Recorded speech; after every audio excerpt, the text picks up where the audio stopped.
Hello, everybody. Welcome back to TARTLEcast. You are here for a late afternoon session. We usually don't do this, but we want to bring down a special guest from Santa Fe. He is a personal friend of mine. He was one of the early advocates for TARTLE. Thank you for your support. Mm-hmm. And he's also a phenomenal systems thinker. And I say that because, not that I'm any good judge of anything, but I have spoken to you quite a few times, and your train of thought it's on point. So, thanks for coming on today. Thank you. Thanks for having me. So we got to give a little bit of background about you. Mm-hmm. No one knows who you are. All right. All right. So what is it that led you to system thinking, complex systems, things of that nature, to what you're doing now professionally? Good question. I think it, for me, kind of started organically. Like I had an interest in people and different cultures, exploring the world, and I kind of just observed how people work and how people interact with each other. Mm-hmm. I didn't know system science was a thing, growing up. And, as my career progressed, I did my undergrad in math and economics, worked in New York for a while, kind of dabbled in finance a bit, diverted, had, lived in New York and really enjoyed it there. Then got into data analytics professionally as a career, and I started doing machine learning, some AI work, data engineering, which is what I do now, which is a lot about data modeling and bringing ideas into a structured data set, representing ideas in data. And when I was doing my master's degree, I got that in business analytics and project management. That focus was on operations. And I got really interested in operations of organization. So I started working in optimizing workflows, optimizing how people think and the decisions that they make kind of in real time in a large organization. I wish you could optimize shit for Jason. I'm here, guys. Yeah, he's hiding in a corner. Recluse. And the problems that I was working on, what I started to understand in a large organization where there's lots of sort of independent units that kind of function independently, they optimize independently. I started to notice that some of the operations problems I was working on, they couldn't be solved independently. They had to be they were all intertwined. So before I know you're about to freaking blow your top and dive into this. You have individual entities making individual choices. Right. Within a closed structure of the limitations for what an organization might be or is defined as. Correct. And so with that, the analysis and the efficiency of that system shouldn't just be on looking at the one individual itself that you're talking about, that one individual entity within it, but looking at the collection of entities and how they work together. Is that what you're saying? Exactly. Okay. Exactly.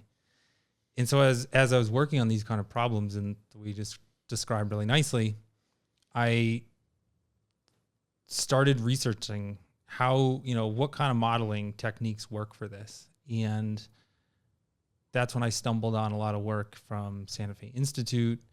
I went to the New England Complex Systems Institute for their winter course, which is a 2-week kind of intensive, got exposed to systems thinking at a really kind of mathematical, rigorous level. And then from there, it just, for me, really took off. I was like, this is the field that explains so many of the interdisciplinary interests I have. And I think can be used to model organizations more effectively. So this is interesting here. So even the three of us here in the studio, okay, that's a system. Mm-hmm. Now, what we view within our perspective as a human being, sort of the limitation is right here. We know for, a couple of steps of cause and effect what happens from our interaction in this system. Does the math become more complex as the degrees of cause and effect increase past what we can normally see and observe here in our own human minds and the effect of it? In our mind, we say, that's really complex. Is it the ability that we can't actually carry the memory of our thought in the chain of events? And the fact that a computer can carry the chain of events further? It's not necessarily more complex, it just has the ability to remember it and move it forward more efficiently. So, in one of my courses, I'm doing a PhD in system science right now, and two interesting points from that. One was the founder of my program was George Clear. He was fantastic sort of philosopher and systems thinker, and he referred to modeling and simulation and the computer, the ability to compute and simulate, as an intuition amplifier. Interesting. Yeah. See, now David Weinberger, who we had on earlier, would be on the polar end of that. He absolutely despises intuition. But again, he also is a philosopher that deals with, system science and, chaos theory. So please go into this, because this is a nice actual balance to what the community heard before. So the second part of that is my program and kind of opened up with a philosophical debate of like a constructivist reality or like a realist. So, you're going to have to explain that for people. Sure. So this for me, actually, I had to spend some time thinking about it, and I changed my view after talking about it a lot. But it's like, as we try and model, right? When we're modeling, what we're trying to do is put some rigor, put some math and some numbers to these sort of fuzzy thoughts that come up. And we observe reality. And I guess the question is what we're observing actually real? Or is what we're observing our construction of it? And the way we model, are we doing our best to sort of model, what we can? Or is there some objective reality that we're trying to, work toward? And, I started kind of thinking like, okay, if there is some reality and we're just doing our best to reach it, then I sort of over time shifted and thought, actually we're constructing these realities that we want. As we interact with them? As we interact with them, they interact with our senses. We learn things, we have bias, we interact in society, and those formulate like what we observe and what we highlight as important.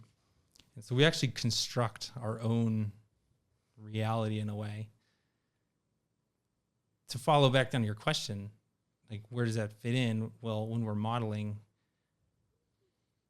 we are, using our intuition to construct some reality of what's important, right? We have to simplify around us, and there's some patterns that we think are really important that the person next to us might not think is important because they have a different reality they constructed. This is a very interesting point, all right? And I don't want to lose this here. This is what Weinberger had spoken about, is that this is a principle of understanding the world. And they say that, and he is saying that just because an individual may carry a principle or a collective may carry a principle, they find that necessary in understanding the world because the world's too complex for a human to understand. But what you're saying is that the human defines its own world. They define their own complexity. But I think he's looking at it from a third party perspective, actually removing himself from it. And he's saying, let's just use the computer as a third party also to look at the interaction of all these things. Let's not even worry about the why things occur. Let's just look at what is happening and what the outcome is. His definition of a computer is amazing. Yeah. He says it's just a bunch of switches. He says just a bunch of switches. But when I'm looking at this, right, and you think of like a Bayesian model, we're going to put in a statistical model and we'll continue to refine it and smooth that curve going forward. Well, it does sound a lot like how a human being in their own perspective would want to smooth out their own model going forward. If they understood that, if they were logical moving forward in their life, they're consistently decreasing risk and refining a path of probabilities to something that is just so finite and direct and completely objective that it allows them to evolve faster. So what you are describing here, I think, is quite interesting, but the fact that the human element is received more poignantly and more directly in your model of systems thinking than what his approach might be in terms of looking at it as a third party. Maybe. I'm not deeply familiar with how he's, his background and how he's thinking about it. But for me, the intuition is thinking, going back to where I started with being interested in different cultures, being exposed to different cultures, living abroad for some time and observing like my worldview, my values are different just based on my location right now. And then taking that with me and saying like, depends on where you are. What matters depends on where you are. And also the background and also the problem you're trying to solve. And so for me, systems thinking comes back to very human element. I think I'm very interested in how humans interact, how decisions are made, how groups make decisions together toward a common goal, especially when they have limited information or separate limited information, fragmented information, stuff like that. Coming to a decision is interesting because you're interested about how the individual came to that decision. He looks at how AI comes to its decision. And it doesn't really even make a decision. It just says, I find correlations, ones of great strength in deep learning. I associate those and give an output. Irrelevant of what the why is or, what is actually going into it. Just looking for those correlations. And I think this is a personal bias that I have. The way you bring in your thinking around this for understanding the why and using systems thinking, complex systems, to understand that why of choice in perspective of each individual reality is actually much more beneficial for creating a great understanding amongst all of us. Whereas the approach he might be taking, just from the way I had felt this, is that he creates a distance between knowledge and understanding in that model because there's no interest in the why. All we know is that we can A/B test to the hilt, look for the correlation, whichever one has the best output. And even in marketing, Jason, you know this, that's when you follow through with. Who cares what it is, or if it has any relation to your branding or whatever, it just works. Yeah. There's an interesting sort of dichotomy between this like top-down sort of use of AI and then sort of bottom-up modeling of understanding. Are you a bottom-upper? I'm a bother. You're a bother. Interesting. I want to get back to this human thing because you said something very, very important. Yeah, go ahead. And I think this is really, I'm over here, guys, in the corner. But who put baby in the corner? So do you feel that it's an indication of geolocation? Is the nature of humans, and it's almost not that they don't have free will, but being impregnated into that geolocation which creates a bunch of bias. You have religion and all that. Do you feel that's the main indicator of action? That cultural system that they're in? It's a major one. I think it's what culture you were brought up in is often, there are cases where it's not, but it's often a function of where you are in the world. But I don't, especially now with being more remote, it's probably a little bit less so. I mean, it's easier. Flattening because of the internet, like a flattening of cultures? Yeah, to some degree. I mean, even still, like, for example, if you're a digital nomad, my brother happens to be, he lives abroad right now. And he adapts to the culture he's in to function. But I don't think he'll ever like truly live as if he were born in the countries that he's living. But he makes decisions respective of the culture of the place he's in. Sure. But deeper down within himself, he knows where he came from. Right. Don't you find that's interesting? And that could actually give a false bias if you were to put him and a group of these digital nomads into a system to actually analyze. Oh, look how they're making decisions. This must be the most truthful way of describing who these people are and how they interact. But little do you know is they're only acting in accordance by doing as the Romans do when in Rome. Right. Correct? And I find that very, very interesting. There's an old quote that says, all men are born unequal, but die equal. So where you're born, the family you're in, anything of that probability, that's going to change. Circumstances, opportunity, what have you. But when you're dead, you're just dead. So we all die in the same sort of fashion, regardless, right? And that's the great equalizer, which is that time. So when it comes to understanding humans and other humans within our system of Earth, which is a closed system, pretty closed, because, we're sitting on the part of the crust and a limited amount of area for us to interact, that would then tell me that what we are doing, if we are born unequal, we can make choices towards that sort of equalization of understanding through this new digital medium that we have, and the enhancement of system algorithms like you have and the ones you work with, as you receive more data coming from actual legitimate input of the why from the individual human being, and then I put them into that corporate structure like you designed and that you spoke about in the beginning, which would be Earth, for instance. That's our margin in that closed system. Well, then how do we all interact with our own perspectives and perceived realities and our whys that can help us truly understand what's going on in this system as a whole? Am I off?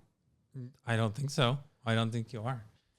So, what I'm hearing is basically we can communicate more effectively, right? share information with each other more effectively, Yeah. then we can make common decisions, or we can make decisions from a common ground more effectively.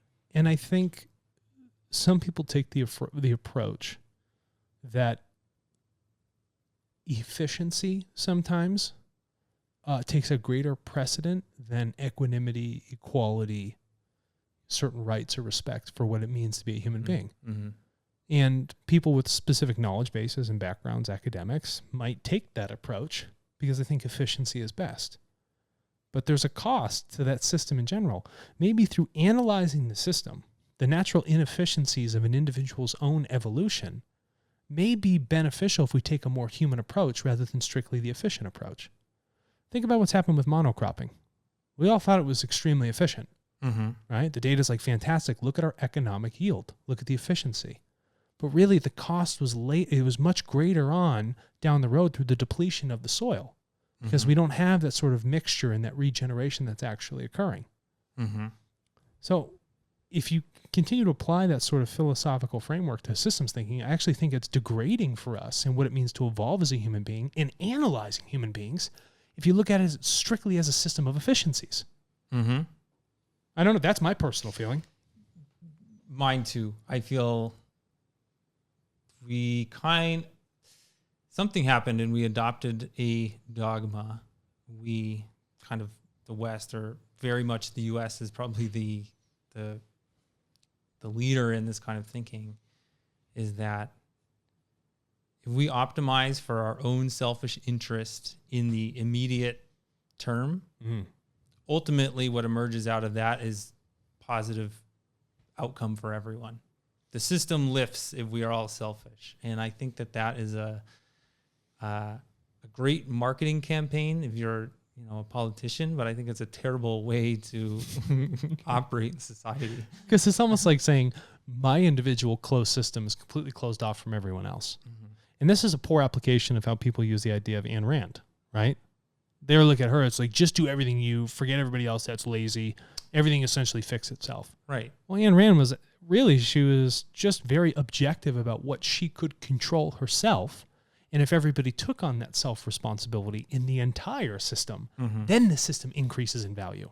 Right. And she said, I can't understand others until I really understand myself too. And it's funny how these marketing campaigns come in and create these biases, but efficiency biases, economic biases, academic biases actually play a role in the design of how we're analyzing and looking at other people. And a lot of these systems have not asked individuals for how they define themselves. And we've talked about this with Jung. It's that statistical flattening when you look at people within these systems and states. I just want to say that, the collective altogether, when they come together, we can just identify them as one. But there's so many unique characteristic identifiers for that one entity, moving through many different vectors of space-time within our system here on Earth. But you're telling me you only want to focus on efficiencies and then say the application of what they do, the why, is not important for where it gets to because I'm only focused on the outcome of the system, but not the why of how we actually got there? How do you really find understanding in a system then? How do you find understanding around a group and understanding around the self and other self if you completely ignore that why? The real key drivers where we perceive our reality to get us where we want to go with our own evolution. I think some of the efficiency that we've optimized for in that sense, if you think about, like, for companies, it's often some sort of profit, like social media. At the end of the day, what returns the most profit to shareholders? And then we're going to optimize all of our sort of engagement algorithms, all of our deep learning. We might remove the why and the how we got there between, a user and the engagement. And if the engagement equals more revenue, well, then let's keep going with it. I think we've seen what that can do. Not positive results, a lot of divisiveness. Jason, you know this, do you not? Yeah. Oh, yeah. We talk about the buckets all the time. Right. Mm-hmm. And what happens when you're in a bucket, right? You are preconceiving a reality for this individual, and you coerce them to make them feel like the bucket is actually who they are. You're defining their own identity rather than allowing them through their own free will and choice to identify for themselves. How do you get past that, though? I want to ask you this because, I have a friend of mine that is very environmental friendly, but super second amendment. He hunts, but he's super environmental. Sure. So, you can't put him in a bucket. You have some people, you, Alex, have all different kinds of things and you drive a Subaru. So, but I mean, I'm super left on some things and super right on others. Mm-hmm. So if you put me you can't put me in a political bucket, and especially people our age. I mean, I'm probably oldest of course, by far from you guys. So why is the data always trying to? Is it efficiency that causes that, or why are they trying to put people in buckets? Is it easier to disseminate the data then? Yeah, because then you can target your audience. Yeah, I think so. I mean, that's my opinion. Why put people in the buckets? Because it's easier to message to a collective rather than a lot of individuals. And